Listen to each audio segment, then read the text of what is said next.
અને હવે વાત કરવી છે સ્થાનિક સ્વરાજના જંગની। મોરબીમાં કોંગ્રેસ અને આમ આદમી પાર્ટીના ઉમેદવારોએ પોલીસ રક્ષણ માંગ્યું છે। મોડી રાત્રે હળવદ પોલીસ મથકે કોંગ્રેસ અને આપના કાર્યકરો પહોંચ્યા હતા।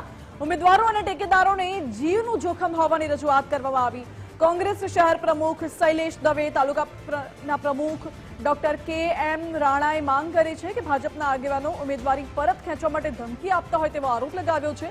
આમ આદમી પાર્ટીના શહેર પ્રમુખ વિપુલ રબારી સહિતના કાર્યકરોએ રજૂઆત કરી છે।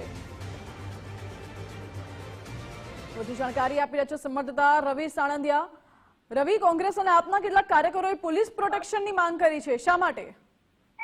બિલકુલથી હું તમને જણાવી દઉં માનસી કે હળવદમાં ભાજપ દ્વારા ધમકી આપતી હોવાનો આક્ષેપ સાથે ગઈકાલ રાત્રે જે કોંગ્રેસ અને આપના કાર્યકર્તાઓ છે, જે ઉમેદવારો છે તે પોલીસ મથકે દોડી ગયા હતા અને ભાજપ દ્વારા કોંગ્રેસના ઉમેદવારોને ધમકી આપતો હોય તેવા આક્ષેપ છે તે આક્ષેપ કરવામાં આવ્યા હતા। અને મોડી રાત્રે જે પ્રકારે કહી શકાય કે પોલીસ છાવણી જે પોલીસ સ્ટેશન છે તે કોંગી કાર્યકર્તા અને જે ઉમેદવારો છે તેનાથી ભરચક થઈ ગયું હતું અને હળવદ પોલીસને તમામ ઉમેદવારોને રક્ષણ આપવાની માંગ છે તે કરી હતી। જે રીતે કહી શકાય કે જે સ્થાનિક સ્વરાજની ચૂંટણી આવી રહી છે અને તેમાં જે કોંગ્રેસ અને આપના જે ઉમેદવારો છે તેમને ધમકાવવામાં આવી રહ્યા છે અને તેમના ફોર્મ છે તે પાછા ખેંચી લેવામાં આવે તેવી ધમકીઓ છે તે ધમકીઓ આપવાનો કોંગ્રેસ અત્યારે આક્ષેપ છે તે આક્ષેપ કરી રહી છે। જી માંગી। જી રવિ, આભાર આપનો।